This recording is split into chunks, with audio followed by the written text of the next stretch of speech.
What's up, YouTube? Today we are gonna do a Q&A. I did a community post yesterday asking you guys what questions you want to ask me. So today I'm gonna try and go over as many as I can. There was like almost 300 comments on the post, so I definitely can't go over all the questions, but I'm gonna try and go over as many as I can. And at the end of the video, I want to ask you guys some questions too to try and help me help you. All right, so let's start out. Okay. The most liked question, one of the most asked questions was, where is Sensei Adam? I don't know. I don't know where Sensei Adam is. I don't like personally know the guy. I mean, all I heard is that he was taking a break. I mean, I know as much as you guys. If you know anything more, go ahead, put in the comments. But seriously, that is all I know on where Sensei Adam is. All right, another really common question was, why and how did I start my YouTube? All right, this sort of has to go throwback, but for me, one of the most big things for me is I'm such a huge strategy guy. I really like figuring out why things work, how things work, and also I really like helping people around me, and I'm also so competitive. Part of the reason I really like helping people around me is to try and make the people around me better as well, as a lot of times it's like team-oriented stuff, and I want to make the team stronger. I want to do stuff for the team and make everyone around me better. So that was part of the reason. In other games before, in Clash of Clans, Clash Royale, I'd make these guides for my clan mates to try and make them better, and it would in turn make all of us better.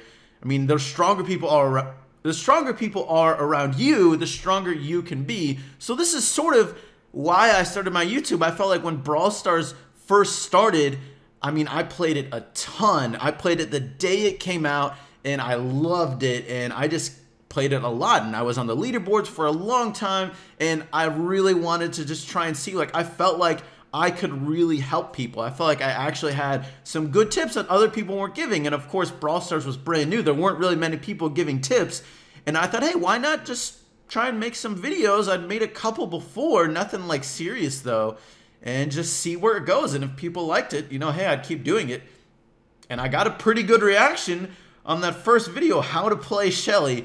Oh god, that was a throwback. Shelly was so strong when Brawl Stars first came out, and I've just gone on since then. Some other common related questions like how much I play Brawl Stars a day, and how much do I spend on YouTube for Brawl Stars?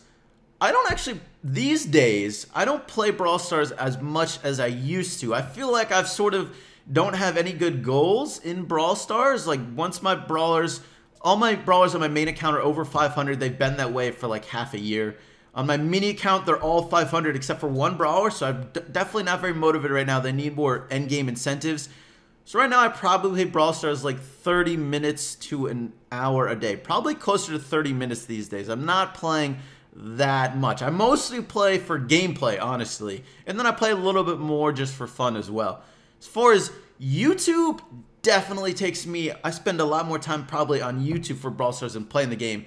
I probably spend at least an hour a day, if not more, probably closer on average to like an hour and a half a day. It depends on the video. Gameplay videos are really easy to do. Anything else takes a lot more time. Ranking videos take a long time to do because I got to get gameplay for every single brawler, edit the clips for every single brawler, edit the overlay for every single ranking. So those videos take a while, but some videos aren't too bad. Okay, a lot of people asked how much I make on YouTube. Is that my only job? Yeah, look, I don't make that much money from YouTube, especially for the amount of time I spend on it. Here's a general guide for you for how much YouTubers make. Okay, every 1,000 views is a little bit over $1. So I get about 500,000 views a month. So I get around $500 a month from YouTube. Not that much money. I mean, I definitely appreciate, you know, all that I get. Don't get me wrong. I'm not trying to complain, but it's not nearly enough money to make a living off it. Even once Brawl Stars goes global, even if I get like 5 times the amount of views I'm getting now, it's still not going to be enough to be like a full-time job. The only way I'd possibly be able to make YouTube a full-time job is all that ad money, as well as I'd have to be doing like advertisement videos, like playing other games, and doing brand deals and stuff like that. Usually that people, like YouTubers who are full-time, they get at least half their money off of brand deals and like advertisement videos. There's just no way to make it just straight up off of the ads you get from people watching your videos. As far as my other job, I'm actually the director of marketing for Nova Esports. So I spend a lot of time marketing our players, marketing our teams, trying to figure out our strategies for that as well. All right, a lot of questions on when I think global is. Does removing the ads have anything to do with global? First off, I don't think removing the ads has anything to do with global. I think that just means that they didn't get the return they were wanting on the ads. They did that as a way to sort of get more revenue, and I think for them, it wasn't getting the revenue they wanted. It was more intrusive, and it wasn't getting enough revenue, because if you think about it, it was also making it cheaper to max your account. They were getting money for the ads, but they were also losing money by making people max their account faster. So for them, it wasn't enough money, I guess. It wasn't worth it. You know, ads are definitely not like an enjoyable thing in the game. So for them, because of that, they decided to remove it. That's my thought. When global is, I mean, look, you've probably seen a couple of my global prediction videos. Obviously, I've been wrong every single time so far. So, I mean, take this as a grain of salt. I have no idea when global is. I sure hope it's the next update, which would, a lot of people think it makes sense. It would be the holidays. Presumably, it'd be around December, something around the holidays. It seems like a good time to go global. A lot of people are getting gift cards and able to spend more money. And it's they have more free time. So it sort of makes sense. They've already released Android soft launch and iOS soft launch. So it sort of makes sense. But they didn't this past update, and they were already soft launched. So I don't have no idea. I don't know if they want to test some really big feature first. I definitely think they were saving things from the last update. The last update was really small. So I definitely think they were saving things for a bigger update. Whether that bigger update is global or not, I have no idea. So hopefully it's the next update. I mean, it's been over a year in beta launch. Beta doesn't last forever. So this is definitely the longest beta launch for Supercell. But I don't think they're in a rush, so hopefully it's the next one. There are a couple questions about collabs, whether I should do collabs with brawlers, why I don't really do them that often. Honestly, I sort of just don't plan it out very well. I'm totally welcome to do a collab with a lot of different YouTubers. I try and keep it strategy oriented, but there's definitely like fun ideas that don't have to be strategy oriented. Like there's a lot of mini games I do on my channel that I could easily do with probably almost any YouTuber. So definitely up to you guys. I sort of didn't find the return value that you would think you would get from collabs, so I sort of just found it easier to just not do them. But I'm definitely willing to do any sort of collabs. If you guys want me to do collabs, I'm fine and happy to do them. So just let me know down below if you would and who you would want me to do them with. All right, a lot of questions on my personal life. I do have a girlfriend. We've been dating about 4 years, long time. Feels like a long time, but it goes by quickly. And we do live together. I'm 25 and I live, I don't want to give an exact location, but I do live like sort of close to Washington, D.C. Oh, and my real name is Cory. So yeah, there's that. All right, this is an important question. Miss Segabart's Pata asked, why do my teammates suck? I don't know. Yeah, that's too bad. A lot of teammates do seem like they suck. I think they're probably just trying to make us lose trophies. Moody asked, do I love him? Or her, actually. Or it's a dog. I love all my viewers equally. There's no bias here, okay? Also, would you please do a cuteness ranking list? I kind of want to do that just for fun. But I kind of don't. I feel like I'm going to get flamed for doing a cuteness ranking video. Like, the seriousness of my channel would go way down with that. But, hey, if you guys really want it, I will do it. Okay, some people asked how good was I when Brawl Stars started and what was the highest I've been on the Brawl Stars leaderboard. I was definitely probably better when the game started. Past 4 months, I haven't really been playing that hardcore at all. I played hardcore, I feel like is hardcore, for a long time, about a year. I was top 100 on the leaderboards for literally almost a year straight. There were a couple times I was like 120 and then I go back above. But I played a lot for a long time. The highest I ever got, not super high like some of those guys. I got about like to 22. That was my highest. 22nd in the world. I never was a super grinder. I always played a good amount, but I never like no-lifed it, which is sort of what Brawl Stars takes to get to the real top of the leaderboards. You know, like playing 5 to 8 hours a day, not about that. So I never really did that. I mean, I put that much effort probably into Brawl Stars when you consider like counting YouTube videos. So if I didn't do YouTube videos, I probably would have been able to spend enough time to be at the very, very top of the leaderboard. But I also don't usually ever like think that's worth it. Like, because it's so temporary. Then like in 2 weeks later or a couple days later, because it took you so long to get there, you lose a lot of your trophies. So I never really found it worth it. I never went super, super hardcore. And because of that reset is basically why I don't play leaderboard anymore. It's why I switched to my mini account. I found a lot of enjoyment in pushing my brawlers up to 500 again. It just felt like something motivating to push me toward. But now that they're all like 500, I sort of don't really feel like I have a good reason to play Brawl Stars besides for you guys and for the YouTube. So yeah, hopefully there's some more incentives soon. Speaking of incentives for the Endgame Leaderboard, there were some questions on what I think should be added to make pushing above 500 trophies more rewarding. I definitely think there's a couple options they can do. Some ones that have been suggested a couple times is like giving more unique rewards for pushing to certain trophies. Like right now, you just get coins for pushing up, which is totally worthless basically, because most of the people are max anyways, and either way you're usually really close. The coins aren't like that valuable, and they're not even that much coins. So you could add in things like skins, like a unique skin for pushing to a certain trophy would be really rewarding. You can add in like profile icons. That would also be pretty cool, more profile icons. But personally, I don't think those are great solutions because they're super temporary. You get that once and then you never get it again. You want it to be much more long-term, I think.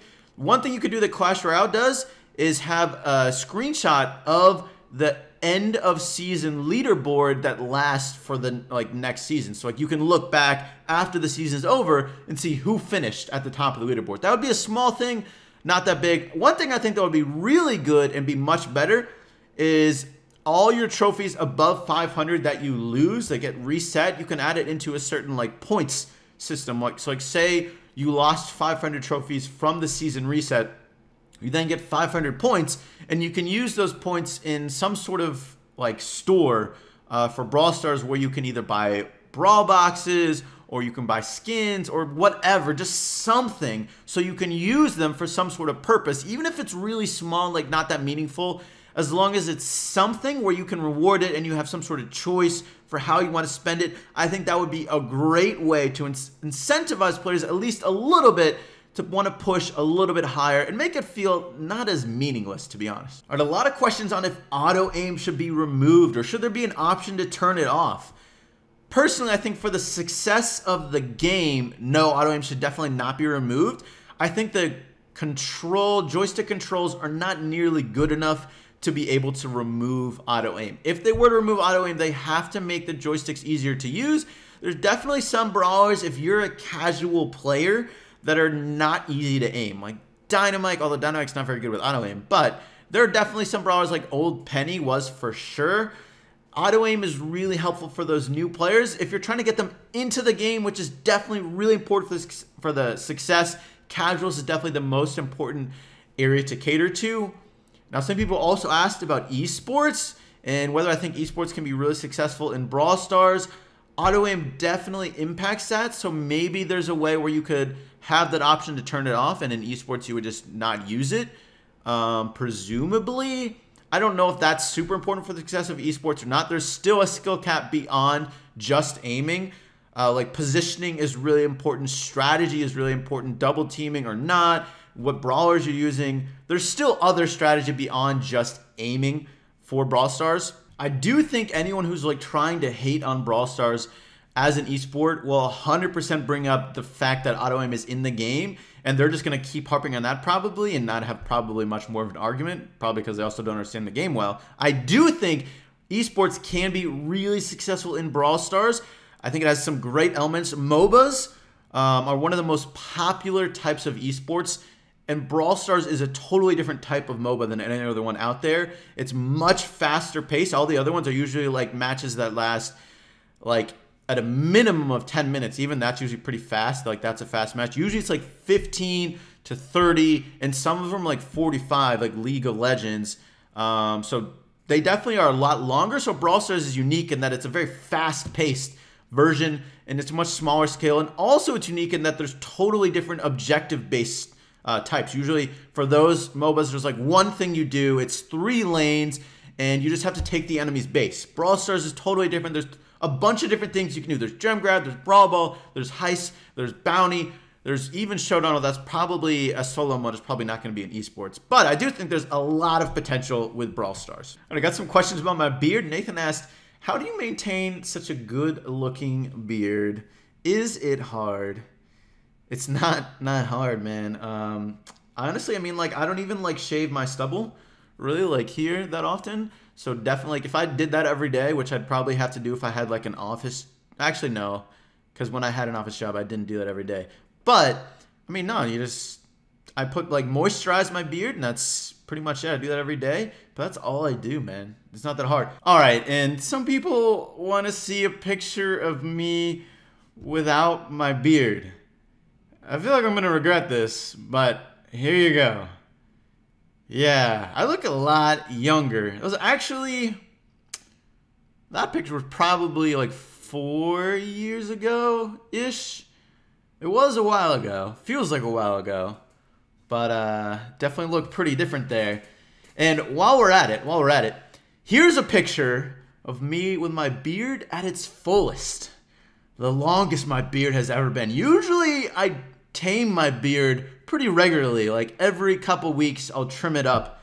And this is the longest it got. I got pretty untamed, and eventually it had to go. Okay, now that's all the time I have for answering questions. I apologize if I didn't get to your question. If you still want me to answer it, just ask it down below and I will take the time and answer any questions, any other questions you guys have. But now I have some questions for you. First of all, I feel like this might help me out figure out what sort of videos I should be making. I feel like I know why I make YouTube videos, but why do you watch my videos? What is it about my videos that just makes you want to watch them? Or what makes you click on them? Or stuff like that. Another thing is that kind of like a name to like call you guys, call my audience. What would you want that name to be? Like instead of like starting like, hey, what's up, YouTube? Like that's how I usually start my videos. I could say like, hey, what's up? You know, whatever you guys want me to call you. There's definitely a lot of different ways you could go with it. So be creative. Think of some stuff down below and let me know what you think. But alright guys, that's going to be it for today's video. Thank you so much for watching. I do hope you enjoyed, and I will catch you later.